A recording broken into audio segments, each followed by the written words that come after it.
Okay, so hello everyone and welcome to today's lecture. Today we're going to be talking about a new pattern, which is filter. But before that, let me quickly review what we covered last time and also finish what we covered last time because we had one final topic last time that we did not finish. So last time was part 2 of the lecture on the scan pattern.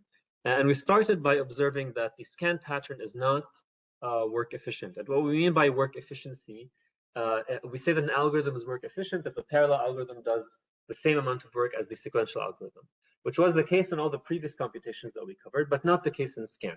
In scan, we observed that the sequential algorithm does n operations, but the parallel algorithm, if you count the total number of operations done by all the threads, it actually does O of n log n operations. So it does more operations to achieve the same computation, to achieve the same goal in order for it to be able to extract parallelism from the computation. And we said that this work inefficiency that we incur to parallelize scan is fine if the work is actually going to get parallelized, but if the work is going to get serialized, then we'd rather not incur this work inefficiency. We'd rather not do all these redundant computations to extract parallelism and then end up serializing the work. So what we can do to tame the work inefficiency is to use thread coarsening.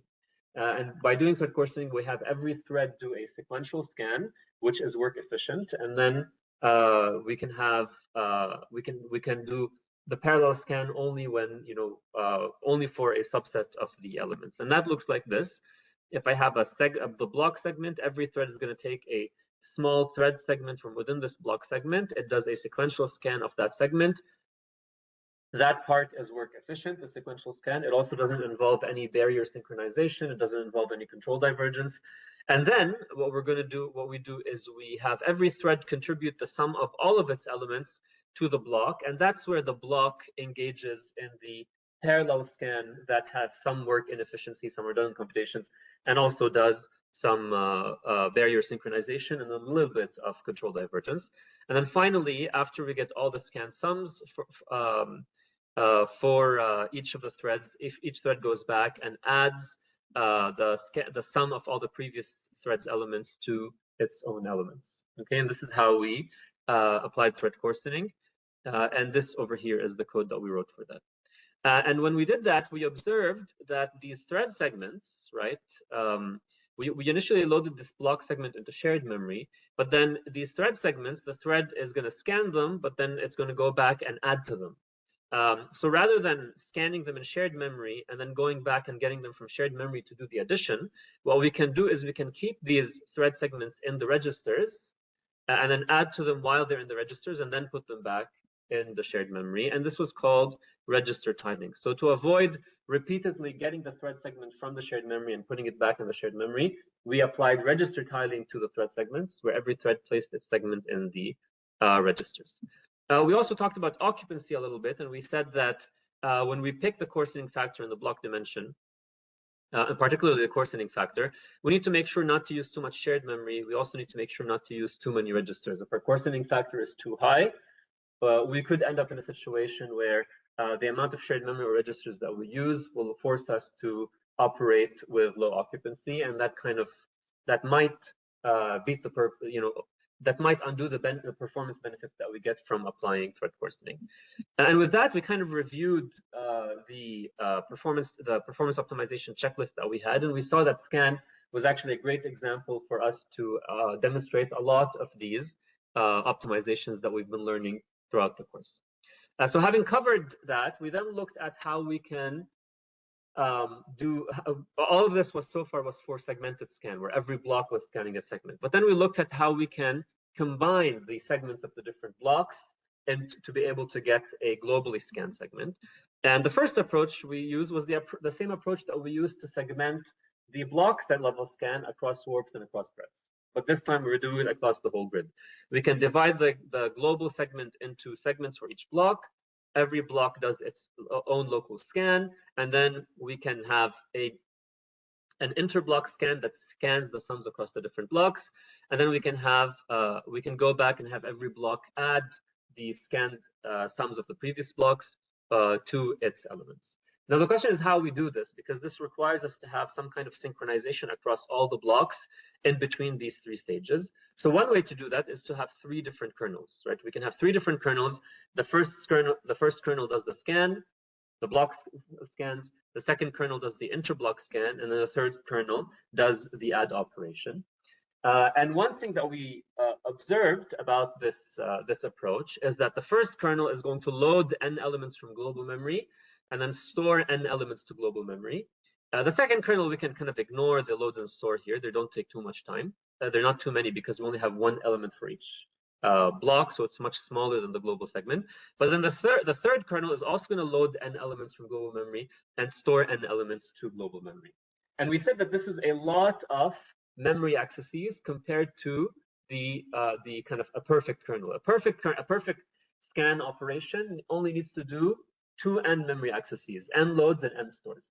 But in this implementation, this three kernel implementation, we're having to do n loads and n stores in the first kernel and n loads and n stores in the third kernel. So that's 4n memory operations, which is much more than 2n. So we asked ourselves, can we do better than this? And an alternative approach we saw, this approach is called the scan-add approach, because the first stage is the scan, second stage is scan, third stage is an add. A better approach is the reduced scan approach, where the first stage does a reduction and only finds the sum of all the elements in the each block. In the second stage, we scan these sums, and then in the third stage, we start by adding the sum of all the previous elements to the first element in the block segment, and then the block can scan that segment in order to get the final segment. And the advantage of this approach is that the first kernel only does n loads. The stores are negligible because they're much smaller than the global segment. And then the third kernel is going to do n loads and n stores. So we've cut down the amount of global memory accesses that we need to do from 4n to 3n. And then we ask ourselves, can we do even better than that? Right. So here we have 4n memory accesses, here we have 3n memory accesses. So ask ourselves, can we do better than that? And if we want to do better than that, we can't use three kernels. We have to use one kernel that loads all the data, does what it needs to do, and then stores the final result to global memory.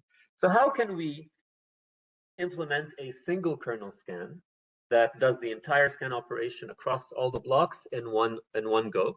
One way we could do it is by doing the interblock scan using grid-wide barrier synchronization. In other words, we load the input segment, we do the reduce or the scan or whatever we need to do, and then we do a grid-wide barrier synchronization, and then we have one block do the interblock scan, and then we do another grid-wide barrier synchronization, and then we go and we do the additions.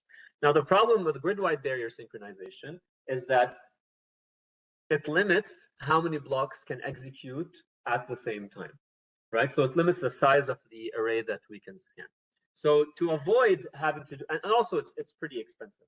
So to avoid having to do this kind of grid-wide barrier synchronization, an alternative, we observe that the scan operation is such that every block only needs to wait for its previous blocks to finish computing their sums. It doesn't need to wait for the later blocks. So rather than doing a grid-wide barrier synchronization, what we can do is we can do a unidirectional synchronization.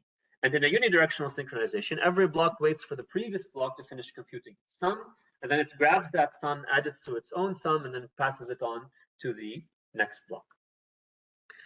So this helps us be able to have an arbitrary number of blocks as long as we can guarantee that the earlier blocks are scheduled before the later blocks. Now, the problem with this approach, though, is that the interblock scan is really sequential, right? There's a very high latency of having blocks wait for each other and then passing things from one block to the next, from one block to the next. So we left off saying, okay, how can we further improve on this? Before that, let me quickly review the code. One important thing in the code for the interblock scan, where every block is waiting for the previous block and then passing on to the next block, is that we are used release and acquire semantics in the atomic operations. We use atomic operations to set flags for blocks to indicate for the next block that they are done, right? And we use and here we use release acquire because we want to make sure that the compiler doesn't reorder the memory operation where you're storing the partial sum of the block with the atomic operation that's indicating that this partial sum has been stored, and vice versa. So here we use the acquire and release semantics. Another thing that was important for the interblock scan is that we cannot, because we need to guarantee that earlier blocks are scheduled before later blocks, what we had to do is we could not rely on block index.x when we are assigning IDs to blocks. Why? Because the hardware scheduler has the freedom to start executing block index.x equals 5 before block index.x equals 0. We have no guarantee that block 0 will be scheduled before block 5. So to avoid that, we had to take the block index assignment into our hands by using a global counter and having the block have one thread increment that global counter and acquire a block index dynamically using the counter after the block has actually been scheduled.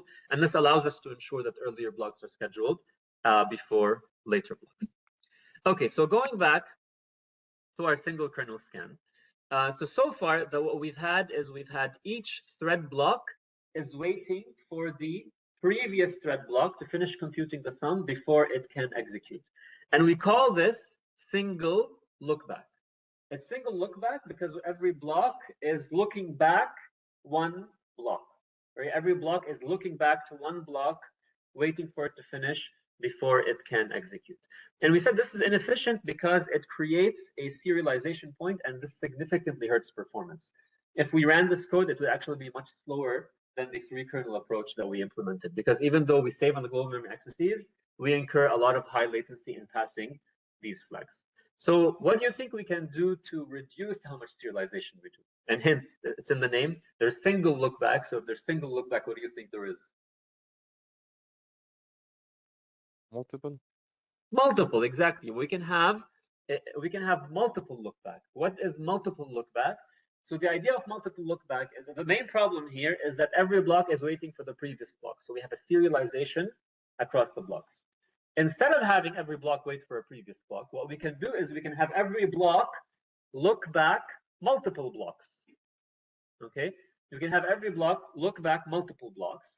And in this case, rather than every block waiting for the previous block to finish adding all the previous sums, right? What the block can do is it can look back n blocks, and if these n blocks are finished computing their sum, that block can go and sum up all the sums of the previous blocks instead of waiting for its immediately previous block to do the sequential sum with the other blocks. I'll show you an illustration shortly. So a thread block can obtain the local partial sums of multiple previous thread blocks and then reduce them itself instead of relying on the previous blocks to reduce them. This is called multiple lookback. Okay. And one of the questions with multiple lookback is how many blocks do we look back? If we look back we can look back a fixed number of blocks, or alternatively, what we could do is we can keep going backward and backward and backward until we reach a point where all these sums are ready. And this is called decoupled lookback. Okay, and let me show you an example of what I mean. So over here, every block had its own sum that it had computed. In single lookback, every block waits for the previous block to finish computing adding its sum to all the previous sums, and then grabs it and adds its own sum. Here, this block is waiting for block 3 is waiting for block 2, which is waiting for block 1, which is waiting for block 0. We have a lot of serialization.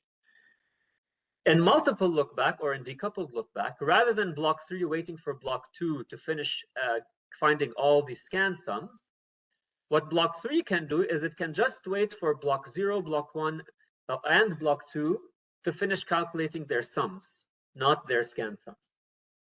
And in this case, what block 3 can do is instead of waiting for block 2 to finish calculating its scanned sum, block 3 can go get the sum from block 0, block 1, and block 2, and then block 3 can add all of those up, and then it can add them to its own sum to get its own scan sum.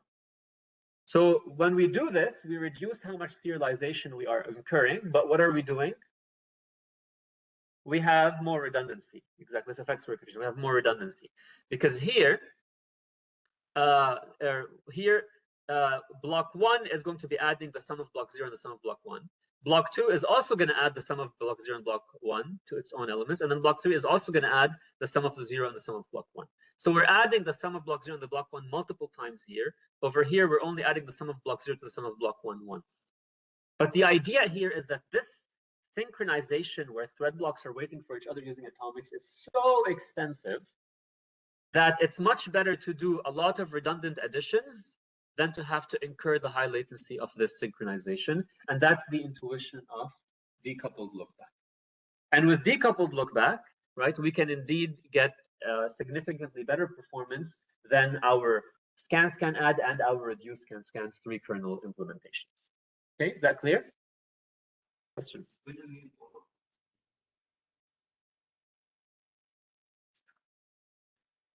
Right, we still need, you're saying we still need all the blocks to do their own scans, but the blocks are doing those in parallel, right? The sequential part is the part where after the blocks are finished doing their own scans, and each block now has a sum that needs to be, where we need to do the inter-block scan, right? What we're trying to make efficient is that inter-block scan. So think of each block as here already having finished doing the previous scans.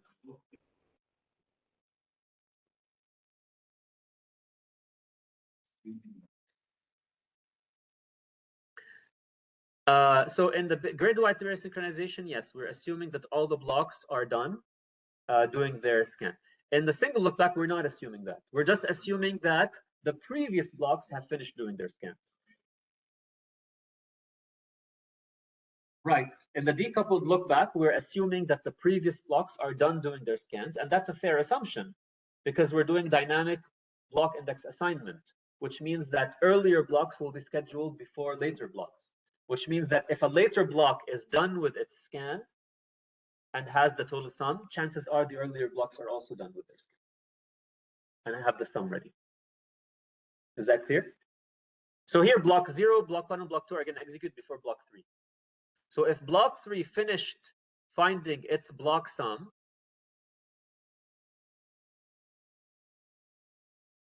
if block 3 finished finding its block sum, right, and now wants to do the interblock scan, chances are that block 0, 1, and 2 have also finished finding their block.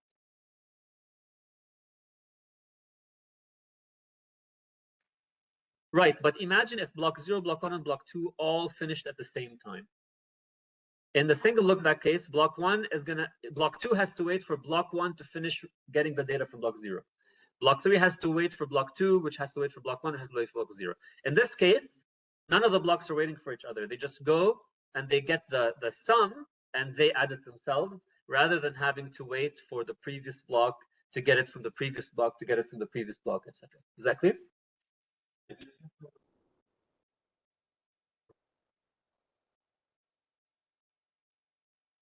Yes, yes, these sums are stored in global memory for decoupled lookback. That's what we're doing. We're getting them from global memory, but we need to scan them. We need to scan the sums of the blocks, right? And that's what we're doing here. Yes.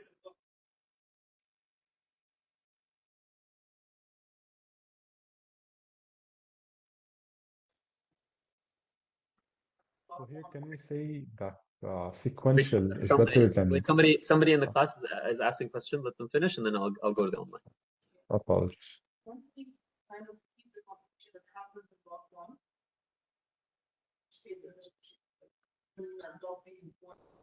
That's what we're doing, right? So that's what decoupled lookback is doing. Here, block 0 is saving its partial sum, and then block 3 is going and it's accessing it directly, rather than waiting for block 2 to go and get it.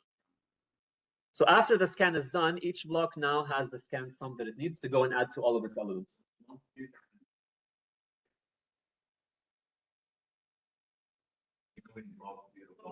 But then that's single lookback. Oh, exactly, yes. So the way decoupled lookback works is it keeps going back until it finds a block that has finished scanning. Once it finds a block that has its scanned sum ready, it takes that and it goes and it adds all the later sums to it, right? So it doesn't, so here, because it's small, the illustration is not perfect, right? But here, for example, block 3 could keep going backward and find, oh, block 1's scanned sum is done. So if block 1's scan sum is done, it doesn't have to go and add block 0 and block 1. It starts from block 1's scan sum, and then it goes and adds all the later sums to it. Okay, so yes, you're absolutely right. That's what decoupled lookback does, right? So we keep going back and back and back until we find a block whose scanned sum is done, We grab that, and then we add the sums of all the later blocks to it. Yeah? Yes. Thank you for that question. There's a question online. Yes, I had two questions actually. First question, so here we can say we're doing more sequential work because parallelization is worse for time. So in the interblock, in the single look-back scan, we're doing sequential work. In the decoupled look-back scan, we are doing more redundant work to avoid the serialization. And the reason here is that the serialization is extremely expensive because it involves atomic operations and synchronization across blocks. Whereas the redundant computations are very cheap. They just involve global memory loads and additions. Clear? Okay. The other question, what happens if, for example, block 3 is going back on the blocks and past block 2, but by the time it got to block 0, block 2 actually got its output? Would it use block 2's output after it already passed it? So probably what it'll do is it'll keep going back until it finds a scan sum that is ready. In this case, having to do a second round where you check, oh, since I last checked, has somebody finished scanning? That's probably going to be kind of expensive to keep trying. So in a typical implementation, you would just keep going back until you find the scan sum ready, and then you would just add.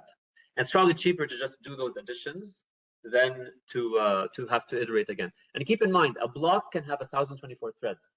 And what that means is that the block can look back 1,024 blocks at the same time, right? So chances are, if you look back 1,024 blocks, if any one of those 1,024 blocks has its scan sum ready, right, then you already have all the sums of the later blocks. You just add them, right? You no longer have to go to global memory anymore. Clear?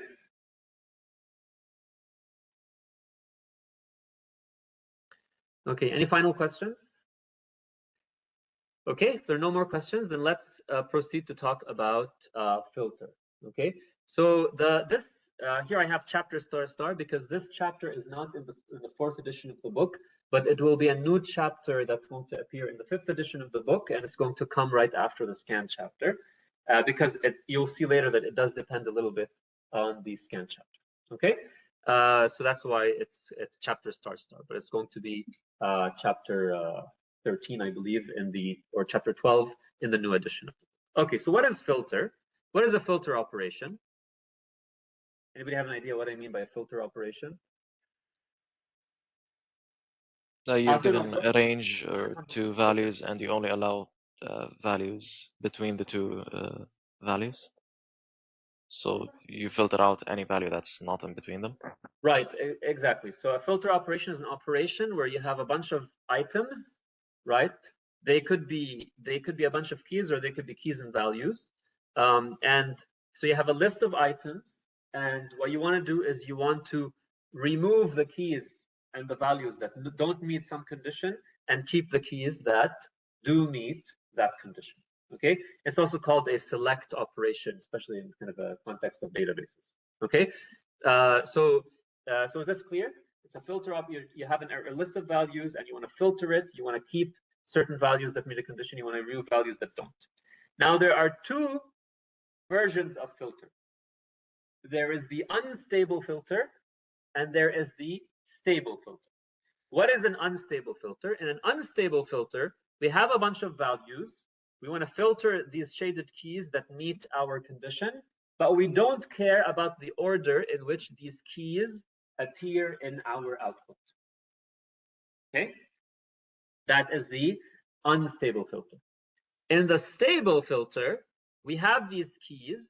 We want to filter them into the output, but we want to keep the same order that they appeared in the input. Maybe my input was sorted based on some criteria, and I want my output to be also sorted based on that criteria. I don't want to have to resort the output.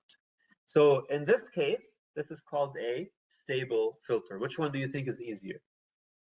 Unstable, right? Unstable is going to be easier to do than a stable filter. So it's probably going to be faster. So what we're going to do today is we're going to look at unstable filter first, and then we will look at stable filter. Okay? So let's start thinking about unstable filter. How do you think we can parallelize the unstable filter operation?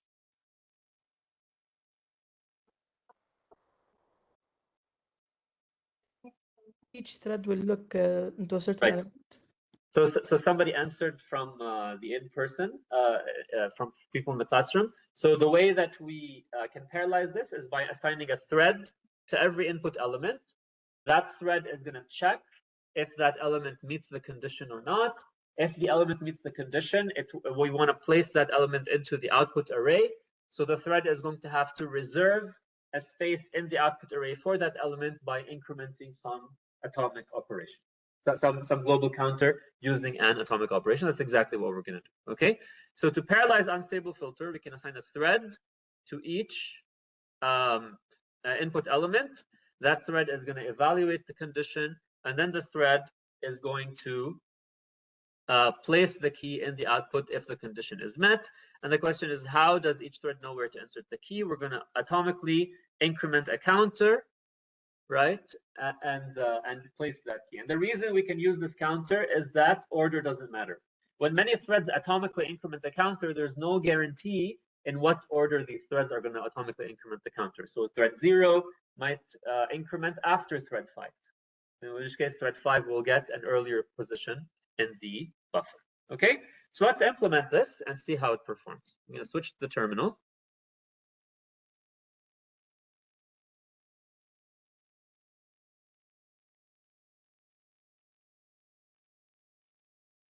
Oops.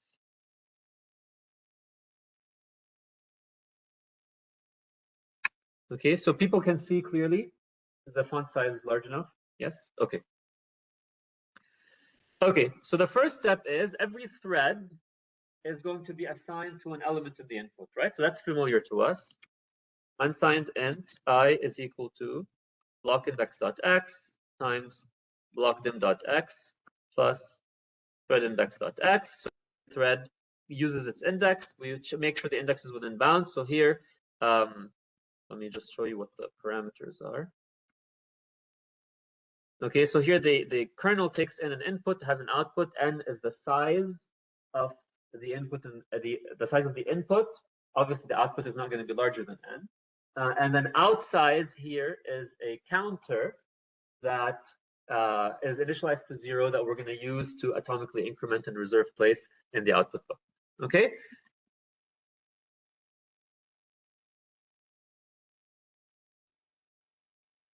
You will see. So first we're going to make sure that we are within bounds. So if I is less than n,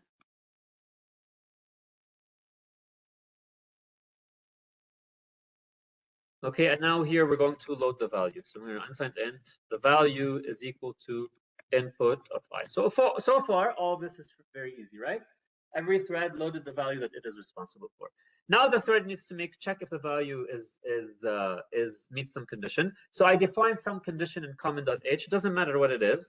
I'm just going to call it. It's a function cond that defines some kind of condition. Okay, you can use a template and pass that condition as a template if you want. It doesn't matter what the condition is. Okay, so we check if the condition for this value is met. Now what do we want to do? Now we want to write that value to the output. So we're going to reserve some index j inside of the output, and we're going to write the value to output of j. Okay. Now, how do I reserve an index j in the output to write my value to it? I need to do an atomic operation on what? On outsize. Okay. So first, let me get an atomic reference to outsize, and then I can do the atomic operation. So I'm going to do CUDA atomic ref. The type is unsigned int. What's the scope? The whole device. CUDA thread scope device. Okay. Let me call it outsize underscore ref. And I'm going to give it a reference to the output size. So I create atomic reference. And now what I can do is I can use that atomic reference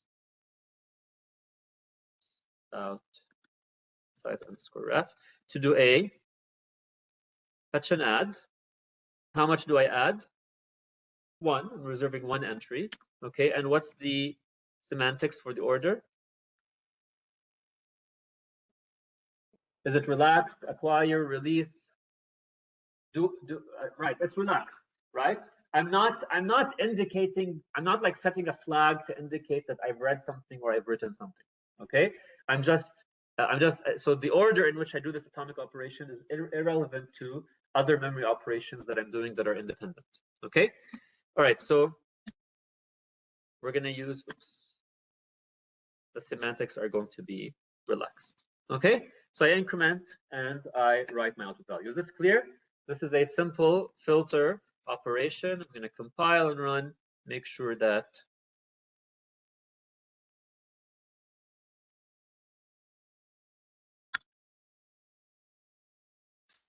okay, so everything's working, and it takes around 0.182 milliseconds compared to 17 milliseconds for a sequential CPU implementation. Parallel CPU implementation would be faster, of course. Okay, great. So now we know how to do a parallel filter, okay, and this is the code that we wrote. Okay, so now that we have a simple version, the question is, how can we make this perform better? What do you think is the most expensive part about this? Is it the global atomic operation contention? Right, the contention. So as mentioned online, also in person. So the main the main bottleneck here is the contention for the atomic operations, and in particular, all the threads are incrementing the same counter. This is even worse than histogram. Remember, in our histogram computation, right, different threads were incrementing different bins. So they might conflict, they might not conflict. But here, all the threads that evaluate true for the condition are incrementing the same counter. So there's a lot of contention on this counter. Okay, so what optimizations can we apply in order for us to reduce the overhead of the privatization? Right, privatization. So somebody mentioned privatization. How would we apply privatization in this context? Have each block or warp have its own output, and then we combine the outputs. So we can have each block have its own output array. Maybe we could put that in shared memory. Okay, and then what we can do is, after each block is done filtering its own elements, we can write that entire output array to the global memory. You're absolutely right.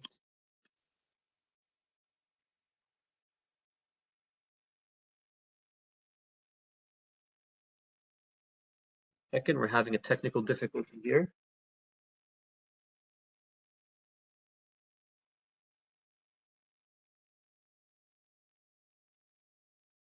Okay, we're back. Okay, so privatization is an obvious optimization that we can apply here, and we will apply that optimization. Okay, but before that, I'm going to introduce another optimization that we can also apply to be able to reduce the contention of atomic operations. So all the threads are incrementing the same counter, correct? Now, what do we know about threads in the same warp? Threads in the same warp have a special relationship with each other. They can communicate with each other very quickly. So can we take advantage of the fact that threads in the same warp communicate with each other very quickly to reduce the contention of the atomic operations? What can we do?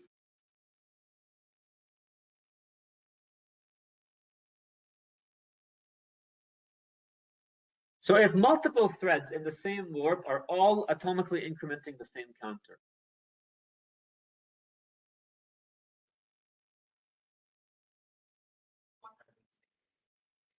right, exactly. What we can do is, rather than having every thread in the warp all increment the same counter, because remember, when threads in different warps increment the same counter, right, they both have contention, right, but they're executing independently. But when threads in the same warp are incrementing the same exact counter, and those atomic operations are serialized, we have to wait for all the threads in the warp to all finish their atomics before any of them can continue. So the contention on the same operation is particularly bad for threads in the same warp.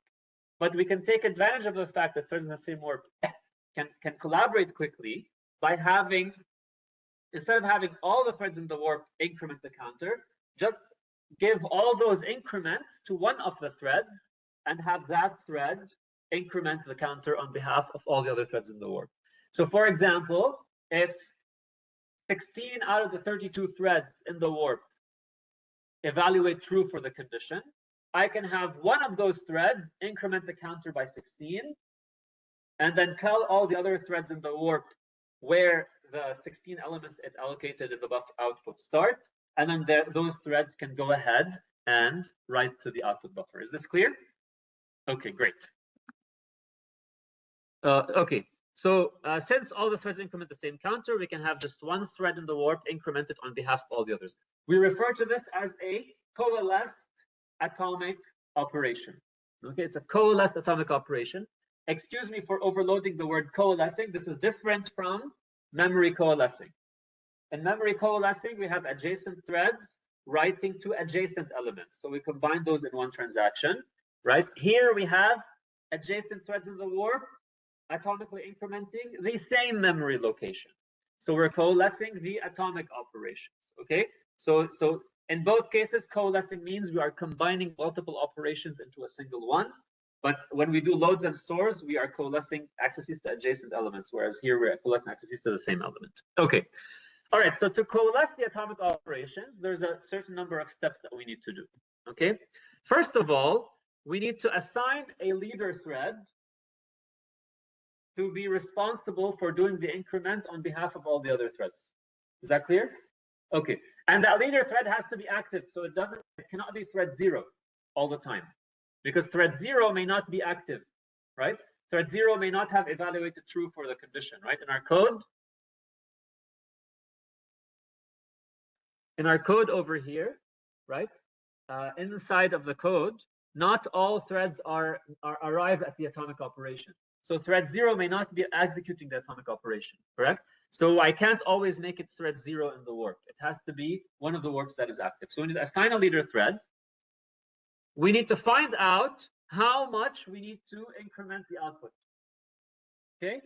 And then we're going to have that leader thread increment the output counter by that amount. And then it's going to broadcast that result to all the other threads. And then all the other threads are going to have to find their position within that buffer that the leader thread allocated. Is that clear? These are the steps that we need to follow. So all of these are going to require us to closely collaborate between the threads in the warp. Yes. So somebody's asking, why does the leader thread need to be active? So here, when I evaluate this condition, only some threads are going to arrive at the atomic operation, not all of them. So presumably what I want to do is I want to make a local change where I replace this atomic operation with something else, right? I don't want to go and modify the entire kernel. Okay, so I can modify the entire kernel to where make sure that thread 0 is going to be active, but it's easier to just replace the atomic operation with something else that doesn't assume that all the threads in the warp have to be active. Okay, and since we can do that, we will do that. Clear? Okay, so I need a way to assign a leader thread, which means I need a way for the threads to find out which threads are active in the warp and which threads in the warp are not active. Okay, so that's kind of the main thing. And I need also a way to broadcast my result between threads. All these others are going to be done within the individual threads, but the main collaboration between threads are finding out who's active and then broadcasting the result. Broadcasting the result, we know how to do, right? How do I share values between different threads? Shuffle up or down? Right, I can use shuffle instructions. In the past, we used shuffle down with the reduction. We used shuffle up with scan. Today everybody is going to be shuffling from the leader thread. So we're not going to use shuffle up or shuffle down. We're going to use just shuffle, right? Shuffle allows you to shuffle from a specific thread in the warp. Okay, great. So how do we assign? Yes. Sorry to interrupt. What is the offset? What do you mean by the offset of each active thread? So here, every thread, the leader, if I have 10 threads in the warp that want to write out the result, okay, the leader thread is going to allocate 10. But then each one of those 10 threads that are active needs to figure out which one of those 10 it is responsible for. It owns to be able to write to it. Okay, so it needs to find out its order among the active threads. Okay, so we'll see how to do that. Clear? Yes. Okay.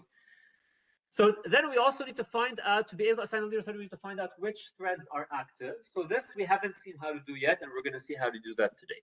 So to do that, we're going to use another category of warp level primitives, which are warp vote functions. And warp vote functions are functions that allow threads in the warp to vote on whether they satisfy some condition.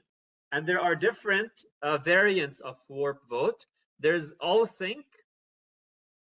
All sync checks if all the threads in the warp meet some predicate condition.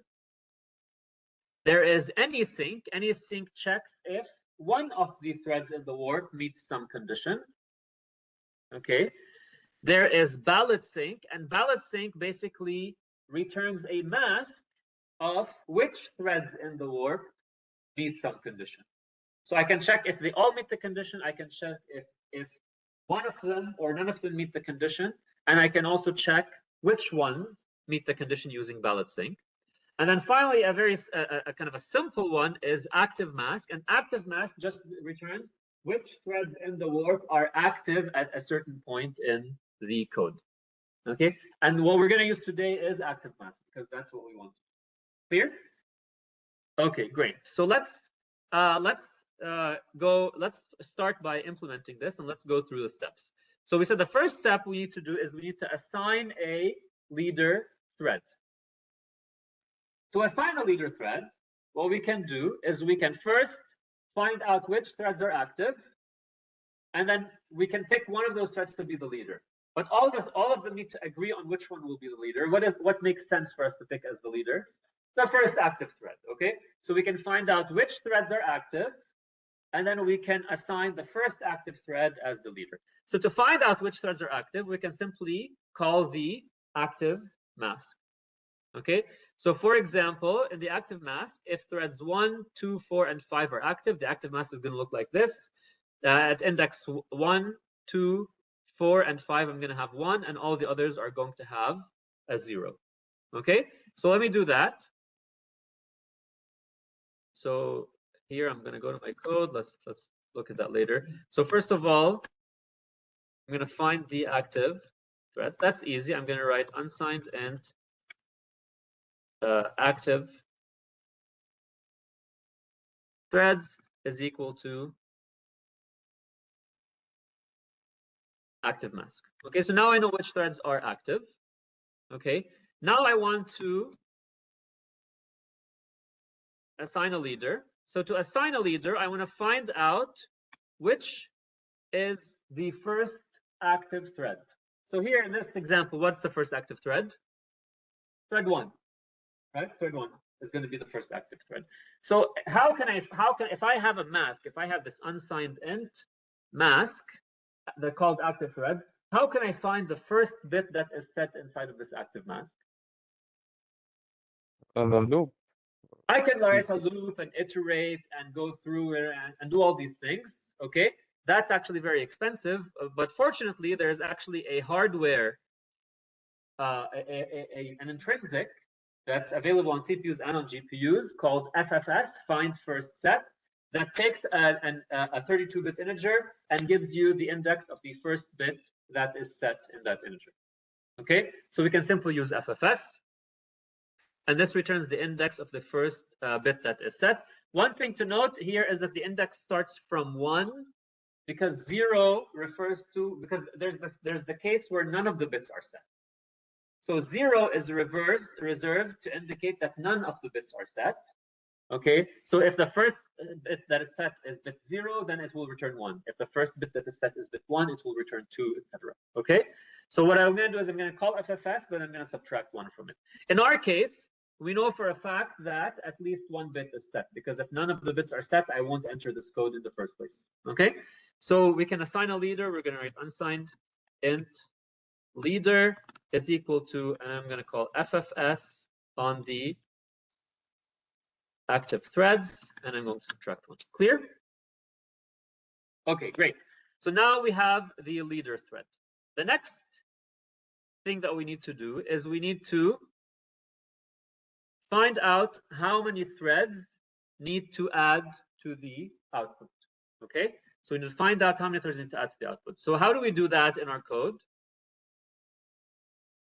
How can I find out? We have a mask that tells us which threads are active. I want to find out how many are active. What can I do? It's not the value of active threads. I need to count how many bits are set inside of the active threads. How can I do that? There's a built-in function to do that, exactly. So you could have a loop, but there's an easier way. It's called population count. Okay, so what we can do, so there's a built-in function called popc, population count, that takes an unsigned integer and returns the number of bits that are set inside of that mask. Okay, so in this case, in our previous example, the value will be 4. So let's do that. Sir? No, so somebody's asking, does this function call a loop? So no, an intrinsic function. So whenever we say intrinsic function, an intrinsic function, usually when we have underscore, that's an intrinsic function. Whenever you have an intrinsic function, this means that this function translates into a kind of a single assembly instruction. So there's an instruction in the, just like you have an add instruction, just like you have a multiply instruction, there's an instruction in the hardware that does FFS. Okay, so it's hardware accelerated. You don't have to write loops. Okay, another question?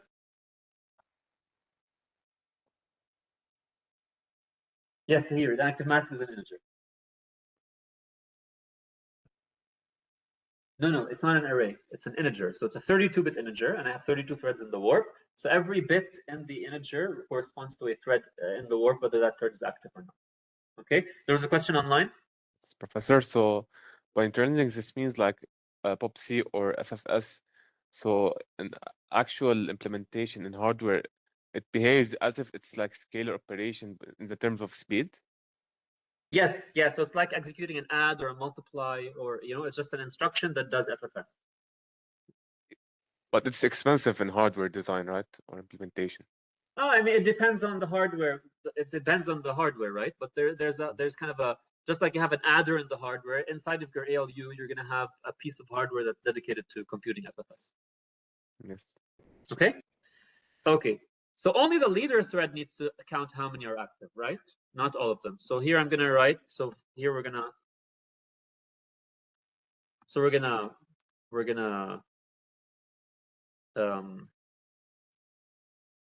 So first, only the leader thread is gonna find how many are active. So I'm gonna have an if statement that keeps only the leader thread active, right? So if I want the index of the thread in the warp equals the leader. How do I get the index of the thread in the warp? That's the lane index, right? I can just write the index.x modulo warp size equals the leader. Okay.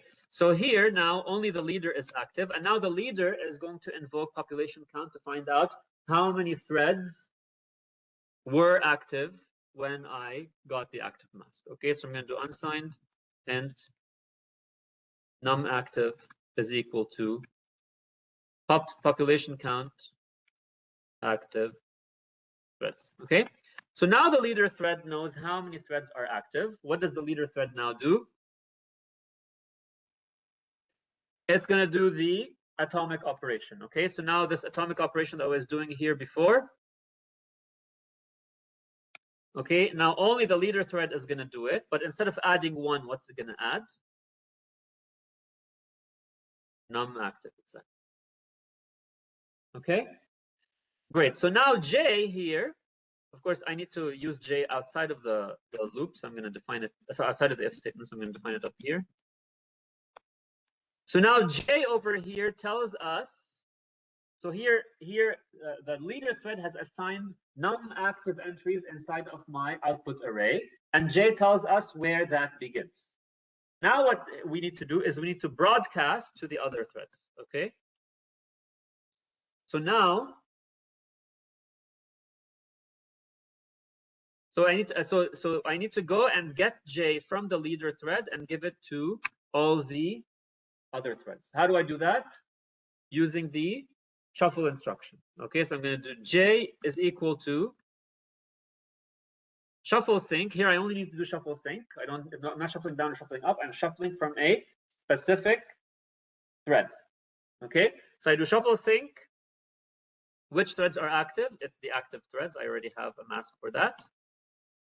Correct. What am I shuffling? I'm shuffling J. Where am I shuffling from? The leader. right? I'm shuffling from the leader. So here I have the leader. Does everybody understand this shuffle instruction? The shuffle, yes, the shuffle instruction takes 3 parameters. The first one is which threads are active. The second one is what value am I shuffling. The third one is where am I shuffling from? Or in the case of up and down, it's going to be an offset. In the case of the vanilla shuffle, it's going to be the index of the specific thread I'm shuffling. Okay, so here, the first parameter tells us which threads are active. It's the active threads. All the threads that are active are the ones that are active, executing the shuffle. What am I shuffling? I'm shuffling J. Where am I shuffling from? The leader. Okay, so every thread is going to call this shuffle on, and get J from the leader. So what's going to happen here is that the leader is going to pass its J to shuffle sync, and all the other threads are going to receive that J, and now everybody has J. Is this clear? Questions? Okay, so now everybody knows. So here I broadcast the result. I use shuffle sync for that. So now everybody knows where J is, where the buffer that we allocated. Now what's left is every thread needs to find out its position inside of this buffer. Okay, so I'll find the offset of each active thread. So for example, if these were my active threads, okay, thread 1 should have an index of 0. Thread 2 should have an index of 1. Thread 4 should have an index of 2. Thread 5 should have an index of 3. Okay? So what does each thread need to find in this case? Right, it needs to find how many active threads occurred before it. Okay? So here, thread 1 has no active threads before it. Thread 2 has 1 active thread before it. So every thread needs to count the number of previous threads that are active. Okay, how do I find the number of previous threads that are active? No, not in terms POP-C of active thread bitwise operation, inverting the bit of the thread. Okay, so yes, you're close. So I have a bit mask for the active threads. If I can get a bit mask for the previous threads, I can do a bitwise AND between the two bit masks. That gives me a bit mask for the previous active threads, and then I can just do a population count on that. Okay, let me do an example. So here, let's say I'm thread 4. If thread 4 wants to count the number of previous active threads, it can take this active mask, right? And what we want to do is we want to only count the ones for the previous threads. So these. So I can use a bitwise AND and have I can do a bitwise yeah. AND with a mask. This is a mask that has 1 for all the threads, for all the indices that are less than 4, and 0 for all the indices that are 4 or greater. Okay. If I do a bitwise AND between these two, I get this. This is a mask with the previous active threads. Okay. And then if I do a population count on this gives me the offset. Okay. Great. So we have the active mask. We know how to do population count. We know how to do the bitwise AND. How do I get a mask of the previous threads? So thread index.x is the index of the thread. If I shift if I shift a 1 by thread index.x, that gives me a mask that has 1 in the position of that thread and 0 everywhere else. If I subtract 1 from that, what do I get? I get 1s in all the previous positions and 0 for all the greater than or equal to positions. Is that clear? Okay, so to get the mask of previous active threads, you can shift a 1 by the thread index and then subtract 1. Okay, this is kind of basic bitwise arithmetic. You probably should kind of be familiar with this kind of arithmetic from a previous course. Okay, so let's do all of this. I'm going to switch to my code. So here in my code, what I need to do is we need to find each thread's offset. Okay, to do that, first I want to find a mask of the previous threads. So a mask of the previous threads, we said we're going to take a1, we're going to shift it by the index of the thread within the warp.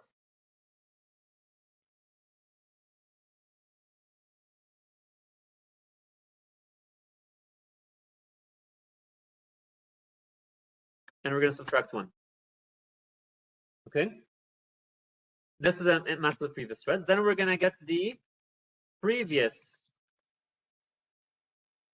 active threads. That's going to be the active threads bitwise AND with the previous threads. Okay. And then after that, we are going to do a population count. And that's going to be our offset.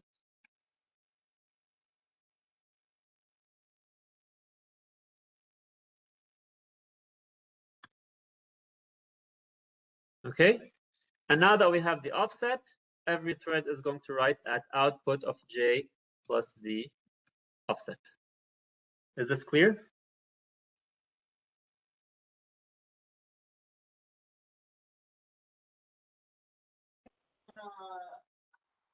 The previous threads is the mask of the previous threads. It's this right here. Okay. Okay, great. So we're done. We're gonna compile.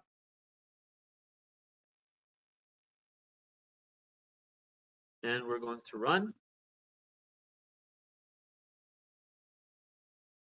Right, and we have a slight improvement. I'm gonna run it again.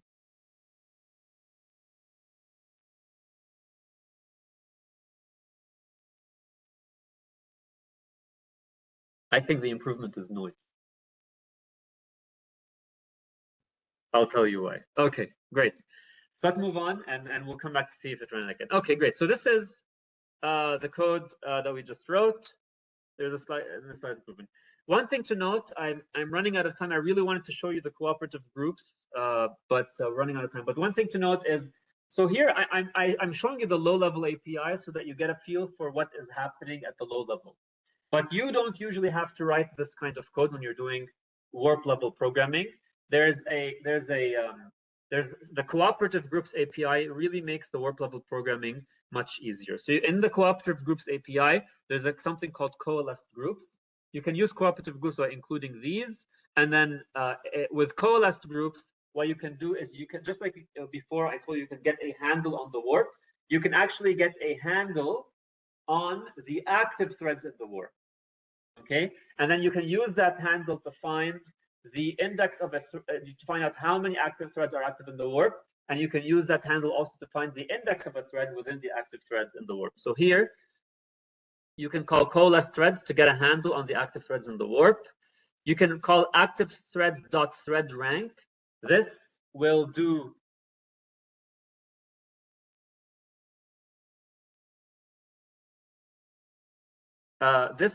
all of the work for you for here finding the threads offset within the active threads. All this that we did down here, that is just can be done by this threads rank.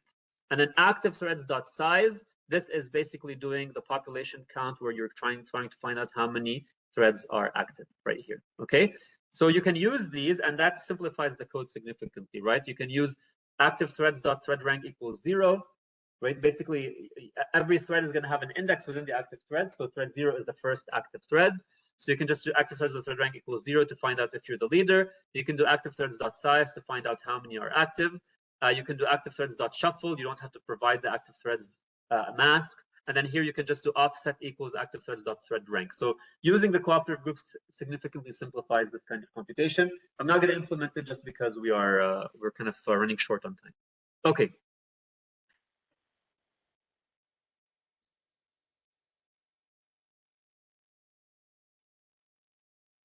So somebody's asking why we don't have a boundary condition on the output. Well, we already know that so in the output we already allocated n elements for the worst case, which is where all the threads make it, right? So we already know that it's impossible for j to be larger than n, to the index to be larger than n. Okay, so this kind of already covers that. Okay, so as you saw, we implemented this, but we did not get as much performance improvement as we were expecting. Okay, and the reason is that in practice, the compiler already applies this optimization for it. Okay, so usually when you have a code where all the threads are incrementing atomically the same counter, the compiler usually is good at detecting this pattern and transforming that innocent atomic operation that you wrote into code similar to what you see over here that we just developed. Okay, so all this code that we developed, we didn't really need to develop it, right? We could have we could have left it for the compiler to do this. Okay, so but don't be disappointed, right? Because you learned a lot from this experience, right? The point of showing you this example is to show you how to use active mask, how to use warp vote functions, how to use bitwise manipulation, because you may want to use this stuff in a different context where you're trying to do some kind of different collaboration across warp. So doing implementing coalesced atomics is a good exercise for us to learn these concepts, but in practice, you don't need to implement coalesced atomics yourself because the compiler does it for you. Question?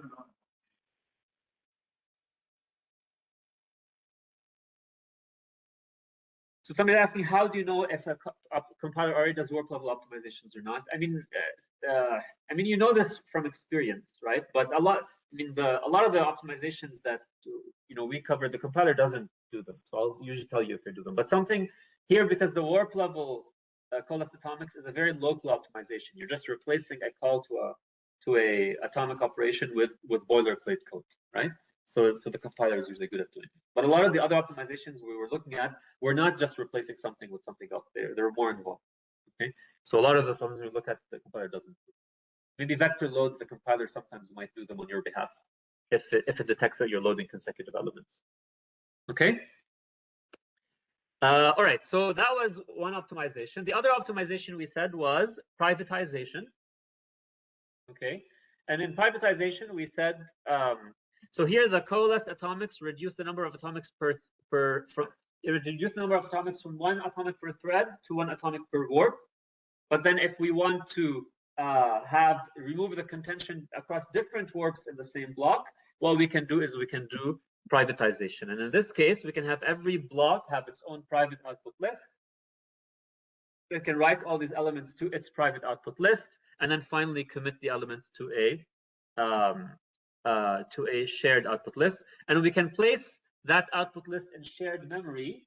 And by placing the output list in shared memory, we can kind of coalesce the writes of that output list to the global memory. Let me kind of show you that visually. So what we can do is, when we assign a thread to every output element, instead of having every thread write those elements directly to global memory, right? We can have a shared memory array. Every block has its own shared memory array, its own counter for this array. We increment that counter in the shared memory. And then once we are done, we go and we write these.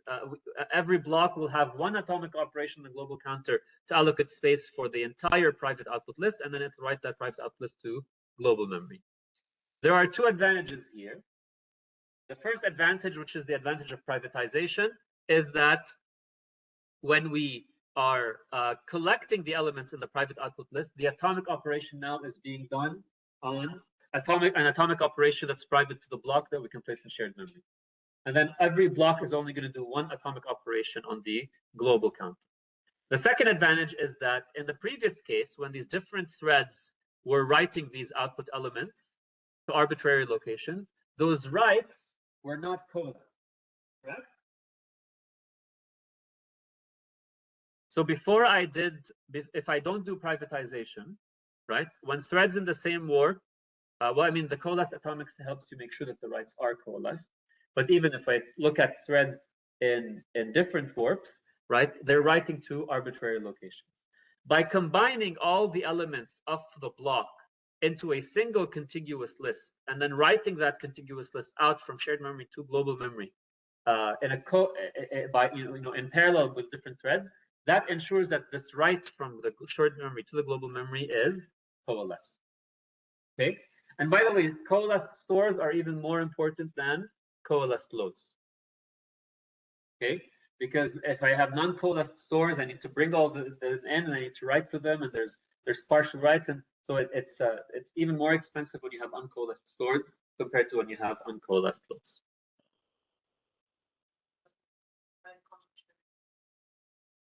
No, I'm talking about when you're writing from the shared memory to the global memory, right? These accesses are coalesced. So the accesses to the shared memory are not going to be are going to be arbitrary. There's no coalescing when it comes to shared memory. There's bank conflicts, but There's no coalescing yet. Okay. So the idea here is that instead of having our threads our threads write their keys to random places in the global memory, we place this private output in shared memory, and now these threads are going to write randomly in the shared memory. But then when we write the keys to global memory, we're going to have adjacent threads write adjacent elements from the shared memory to the global memory in a coalesced way. Is that clear? Questions? Okay. All right, so I wanted to implement this, but for some reason class is taking much longer than it usually takes. So I'm going to skip the implementation. But this is the implementation right here. I'll walk you through it quickly. So we allocate a buffer in shared memory and a counter in shared memory. We initialize that counter to 0. Only one thread initializes the counter. And then we sync threads so that all the threads wait for the counter to be initialized to 0 before we proceed. Okay. Now, this code here is the same as the code before, but instead of doing an atomic increment on the global memory counter and writing to global memory, I do the atomic increment on the shared memory counter and I write to the shared memory list. And then I do a sync thread. This sync thread waits for all the threads in the block to finish filtering their elements into the shared memory list. Then I have one thread in the block do an atomic operation on the global counter to reserve as many elements as the block has filtered. And then at the end, I have adjacent threads will write out adjacent elements from the filtered output in the shared memory to the output in the global memory, starting at the location that was allocated by this one thread. Is that clear?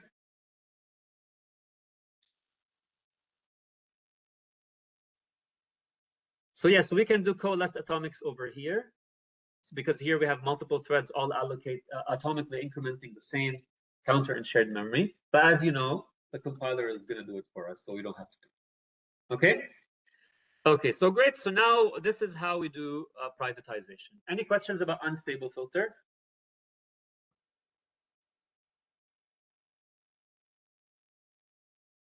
No, it was just redundant. So it didn't really benefit performance much. You asked, is it slower to implement yourself and let the compiler do it? The compiler probably did something similar to what we did, right? So it didn't differ too much. Okay, so now we're done talking about unstable filter. Now let's talk about stable filter. Okay, so for stable filter, a simple strategy is to assign a thread to every key like we did with unstable filter. And every thread is going to be responsible for writing its key and value from the shared to the output element. But the main challenge here is how does each thread know where to insert its elements? With unstable filter, it was easy. Atomic add, we allocate the space and we write it. But over here, it's not easy because every thread needs to write to a specific location in the memory. So what does a thread need to do to figure out where it needs to write to in the output array? How many previous threads also have the condition holding? Right. So we need to find out how many previous threads also have elements where the condition evaluates to true. So somebody said a rank within the active mask. So within a warp, you're right, but we're talking about the grid level. Okay. So it needs to count how many threads before it are active. What is this operation? It's a scan operation. You're absolutely right. So this operation is a scan operation, correct? For every position, I am trying to add up something from all the previous positions. So this comes out to a scan operation. So you're going to use an exclusive scan operation. So in particular, if we look here, if we have every thread is assigned to an input element, every thread can evaluate the input element based on the condition to decide whether to keep that input element or not. So now I have this array of zeros and ones, where 0 indicates we're going to keep it, we're not going to filter an element, and 1 indicates we are going to filter an element. Now for every thread, what it needs to do is it needs to count the number of ones before it. What is the number of ones before it? It's the exclusives, it's the sum of the ones and zeros before it. So in other words, it's the exclusive scan. So what we can do is we can do an exclusive scan on this array. When we do the exclusive scan on this array, now the first thread has 0, the second active thread has 1, the third thread whose condition is true has 2, the fourth thread whose condition is 3, etc. So now every thread knows where it needs to write its value, and it can simply write that value to the global memory. Okay, so unstable filter, you don't think I was able to finish this in 5 minutes, did you? So unstable filter, so stable filter is actually very easy because stable filter is just scan. Okay, if you have a scan, everything else is easy. And again, because of time, I won't implement the code, but I'll walk you through it. So here, this is a stable filter kernel. Every thread calculates the index, loads the value that it's responsible for, evaluates the condition on that value, and decides if it has a 1 or a 0. That's why I'm calling keep over here, right? So this keep array here, this refers to these values over here. Then I run an exclusive, a grid-wide exclusive scan on the keep value, and that gives me the offset, this offset over here. And then I will write out the value to the output at the offset that I calculated using the exclusive scan. And of course, I need to make sure that the output size is up to date. So which thread knows the output size? Right, the very last thread knows the output size. Okay, if this is 0, then this will, the output size is 8. If this is 1, then the output, I have to add this and this to get the output size. Okay, so that's why here the output size, the last thread is going to write to the output size the offset plus keep, because if keep was 1 for the last thread, then the output size is 1 larger than the offset. Is this clear? Right, for sure. So this is so unstable filter. So stable filter is going to be slower than unstable filter. You're right. Okay. However, stable filter is doing a different computation because it's making sure that they're retained. Otherwise, if I want to do an unstable filter and then sort, the sort is going to be more expensive than just doing a stable filter. Okay. All right. Okay. So so this is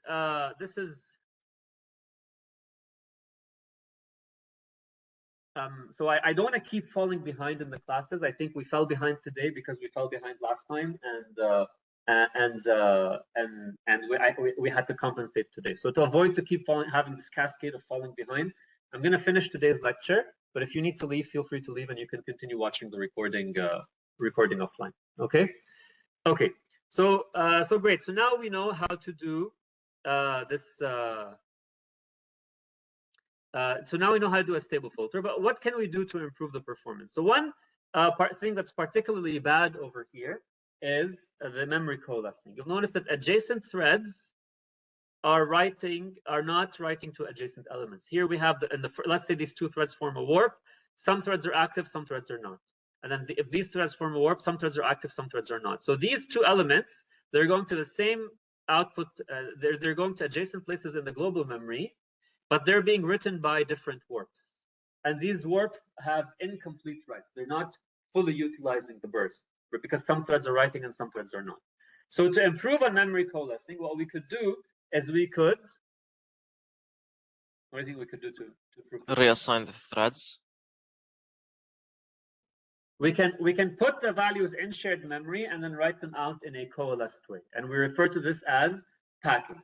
Right? With coalescing, whenever you have an uncoalesced access to global memory, one way that you can coalesce it is by doing the arbitrary access in shared memory and then doing the transfer from shared to global in a coalesced way.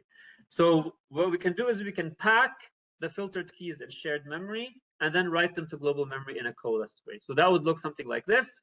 Over here, again, within each block, we are going to write the keys to adjacent places in the shared memory.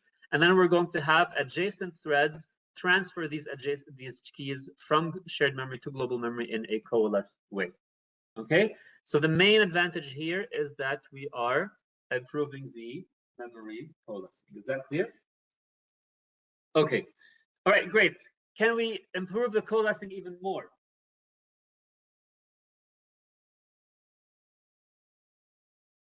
So to improve coalescing even more, we want to have larger and larger chunks that we are writing in a coalesced way from global memory, from shared memory to global memory, right? How can we do that? How can we make these larger? Coarsening? Right, coarsening, right? So the main overhead of filter is two things: the bad memory coalescing and the scan operation. And we saw that the scan operation can be significantly optimized with what? Thread coarsening. And also this memory coalescing issue that we have, right? We can optimize it further by making these contiguous chunks that we're transferring from shared to global larger and larger. And we can do that with coalescing, with thread coarsening. So the cost of parallelization across many blocks are we have fewer coalescing opportunities per block, and we have a larger scan operation. So we thread coarsening to increase the coalescing opportunities and also reduce the overhead of the scan operation. So that would look something like this. Every thread block could be responsible for a larger input segment. Every thread is responsible for multiple keys. We pack these in shared memory, and now we write these arrays from shared memory to global memory. And because these arrays are larger, right, we have more coalescing opportunities when transferring the private output to the public output. Is this clear? Any questions? Okay. So we still have one concept that we need to talk about, which is out of place versus in place filter, but I will save this concept for next time. Okay, so next time we'll talk about that quickly with the review, and then we'll start with a new pattern. Okay, any final questions before we end? The grid scan was a device function. So somebody asked about the grid scan. The grid scan was a device function, but it was coordinate. It was doing a unidirectional synchronization across all the blocks. So you can think of this as the decoupled look-back scan that we implemented kind of last lecture or the beginning of, we talked about last lecture at the beginning of this lecture. Okay, was there a question online?